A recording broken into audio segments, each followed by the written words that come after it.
thanks for tuning in one more time with Talking Ball. And we're going to give you, like we just gave you hours ago, the Georgia 5 things Georgia's got to do if they want to win.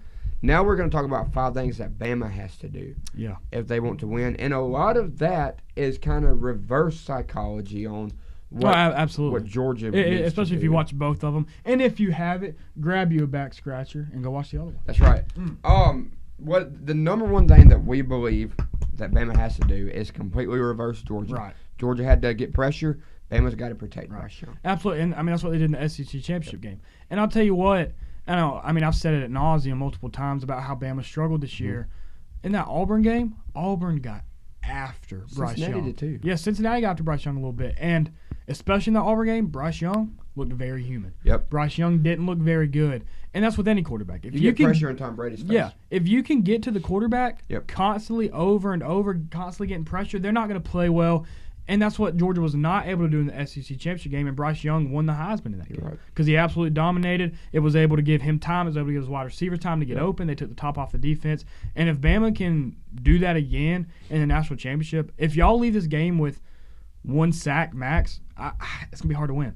Georgia's got to get 3.5, 4 sacks. I agree. And we could have put that on there if we wanted to for Georgia's video. But so they got to protect Bryce Young, and they did a good job of that against Georgia the first time. We'll see if Dan Lanning and company has figured anything out. And I mean, almost at a kind of a shocking rate, because that's been one of their struggle points this year. As bad as their run defense has been, their offensive weakness has been protecting the quarterback, and they did that exceptionally well.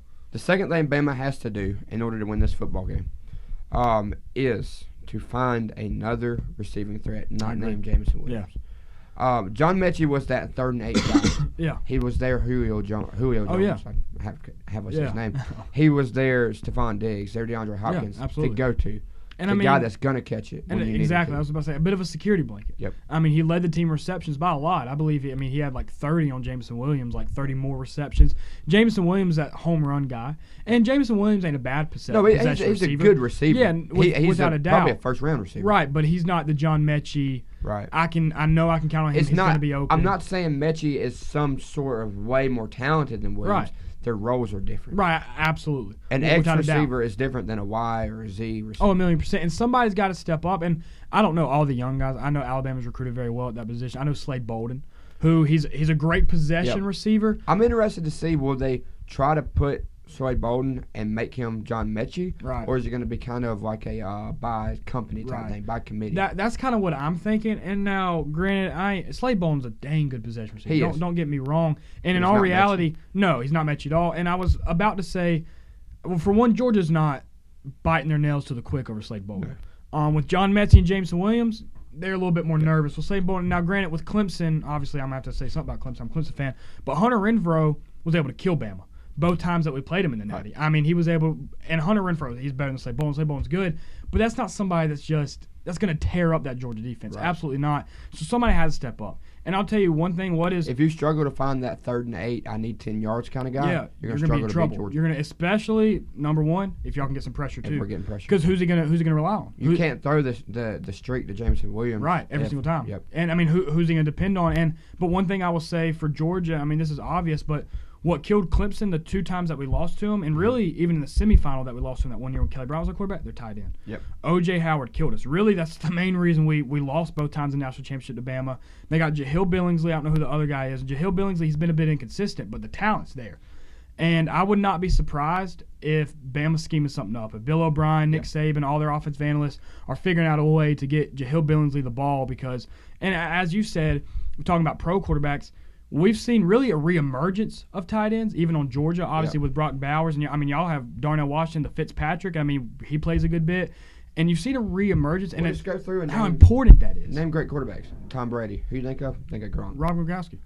Patrick Mahomes. Yeah. Travis Kelce. Lamar Lamar Jackson. Mark Andrews. Absolutely. And you could go on when without a doubt. Cam Newton's heyday. Greg Olsen. And that's when he was at his best. Yep. And you see a lot of young quarterbacks that go in the NFL, a lot of people say you need to have a good tight end, somebody that they can depend on. And if Bama can get that ball rolling, get Jahill Billingsley, I think that's going to be a possible key factor to be that next weapon. It can be. And we'll just throw this out there. Georgia does have an elite tight end. The best tight end. Really, it has 2 elite tight ends. But another thing that Bama's got to do to win this football game, and they're capable of doing, and we saw them do the first time, and we saw them do it against Cincinnati, Bryce Young has to make off-script plays. Oh, yeah. Heisman plays. Oh, yeah. He won the Heisman. Right, and I would say he's really been getting better at that as the season's progressed. Agreed. I mean, especially against Georgia. He's poised. Right, no, absolutely. He's really he don't get rattled. I mean, I can't remember exactly what play it was, but I think it almost like fumbled it or batted it to himself against Georgia or something stupid like that. And I mean, and not only that, that's a backbreaker to a defense. Yep. You got the guy when you sacked. do everything. Yeah, and then all of a sudden he makes a play out of nothing. To a running back. Right, that's what it was. He that's tosses it. Yeah, he shuffled it to B-Rob. Yeah. And I mean, you think you got him sacked for a 7-8 yard loss, and all of a sudden they got a 20-yard play. I mean, that's a backbreaker. And like I said, Bryce he's seemingly gotten better and better as the season progressed to make those off-script plays. And if Bama can consistently make those plays, if y'all are able to get that pressure that y'all need, again, a backbreaker killer for the defense. Oh, you're right. So another thing that Bama has to do, we said for Georgia that they have to get past the mental hurdle. Right. We said Georgia cannot lose to Bama before they've actually lost to Bama. Right. Bama can't beat Georgia before they've actually beat Georgia. Right, absolutely. So number 4, there's no big head. Right. If you're Bama, you can't go into this game and say, okay, this is Georgia. Right. We've got their number. They can't beat us. Right. We just beat them a month ago. Look what we did. Yep. And I mean, it's obvious, and I mean, you've seen it in the NFL, but it's hard to win a rematch. It really is. And again, I mentioned it with the Georgia video, and I'll mention it here again. I believe from time to time that psychological aspect is oftentimes blown out of proportion. But where I would think that could really be true is, and you say, well, with a Nick Saban team, that never happens. I don't know, because all it takes is that one player saying, I ain't going to watch as much film this time. Yep. I'm just going to do what I did last time. And I can assure you Georgia's not. I was about to say they're not going to be doing, because Georgia gets to look at that film and know exactly what they have to correct. Alabama has to kind of maintain and try to create something new, something different. They got to do a lot of adjusting. Right, absolutely. And all it takes is a handful of players to get just a little bit lazy and say, I'm good, I got it figured out. And I mean, that's a real thing. It is easy to be complacent. Absolutely it is. If me and you got in a fist fight and you whooped my tail, yeah, I would come back the next time knowing exactly what to do. I need to do different. Yeah, absolutely. And you would come back the next time doing exactly the same thing. Yep. And I'd have all the answers. You would know exactly how to combat it. So we're going to have to see. And that big head goes for the staff, too. Yeah, no, absolutely it does. Did the staff throw that game out the window? Right. And say, we got to watch their film. And what I would do is I would take some things from the first game. Right. But if I was the staff, I'd prepare them like they haven't played them. Right. No, I would, too. And not only that, something that I've been still impressed with, which obviously, just going back to that Clemson-Georgia game, was instantly how y'all went to Brock Bowers. Right. I can assure you. We've done that. Yeah. Clemson. Right. That's what I'm saying. First game of the year. And I can assure you, Brent Venables and that defense, they knew who Brock Bowers was. But I can assure you the last thing they thought was on the opening drive, y'all were going to go to him 3 times. I knew who Brock Bowers was. Right. But I didn't think we was. We talked about this. Darnell being down. Yeah. I told you several times. I was like, I've heard a lot about Brock Bowers. Yeah. He's good. Right. They say he's good. Yeah. But you were like, yeah, but how much? He's a true freshman. And I was like, no, game. you're right. I don't think he will. First 3 plays went that's to what I'm him. saying. I'm not saying first down. Yeah, and I can guarantee you, Brent Venables, he was planning for Brock Bowers, but he was not expecting that. And I think Bama to have that sort of dominating win again, they're gonna have to do some things completely. I don't know the word, off script, I guess. Yep. I'm looking for a word. It's not there, but something that break-in tendencies. That's kind of what I'm looking for. That Georgia's at all not expecting, right. And that's one thing I think they can do with possibly their tight end. And these teams have a great history, and it's kind of hard to do those things, but you have to find a way to do it.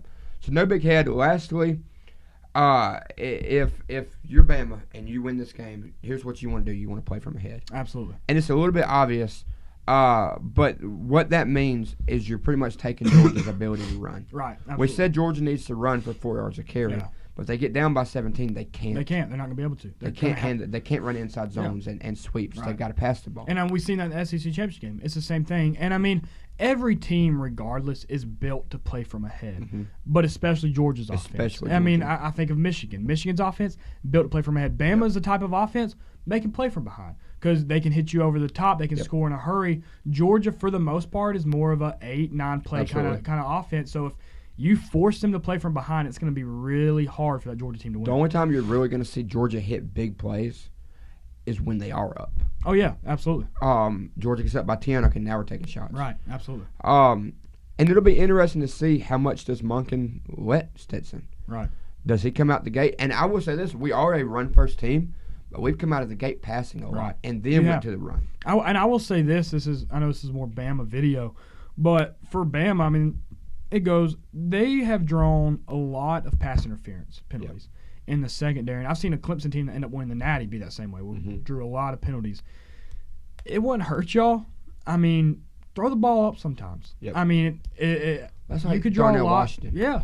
He's almost 7 foot. Yeah, and look what y'all did in the end zone with that play. He is 3 inches, 4 inches shy of being 7 foot tall. But I mean, it's 3rd and 10. Instead of playing it conservative and saying we're gonna try to get a couple yards, punt the ball, flip the field, trust our defense, throw the ball up in man-to-man coverage, hope for a penalty. Worst case scenario, maybe it's incomplete. The worst case scenario is incomplete because he's 6'8". Throw it to where only he can get it. The odds are they pass interference. Right. Yeah. I would do that about every drive. Oh yeah. And I mean, again, if you think about it in a sense, in all reality, if it's a deep ball and it's picked off, it's basically like a punt on 3rd down. So, I mean, I think that could have been a key for Georgia right there. That's something I'd do right now. If I was Tom, I'm going to be like, hey, we're going to throw the ball deep a couple times. I would think so, too. But so, hopefully what I always said makes sense. And to kind of reword the play from ahead, Bama needs to do what they can to take away Georgia's run. Right. Absolutely. For some reason, Jordan, I don't know. It sounds like he's dying. I doubt you pick it up. 24/7. He's dead. I'll be laying in my bed. All I hear is him coughing or something. I don't know, something with him. But we appreciate you watching. Tomorrow, Monday, the day of the game, we got a kind of like our game day videos. Yeah, probably a little bit more of just a shorter. Right, a little more prediction. We're going to predict and preview the game. And for those that are probably watching that have never watched us, we haven't been pushing out content. We've all been sick. Our third man has COVID. Yeah. We just got over it, and before that we were gone out of town. But it's a blessing to be back. Yeah, it is. Absolutely. So thanks for watching, and join us tomorrow morning, and we'll see what we think about what's going to happen.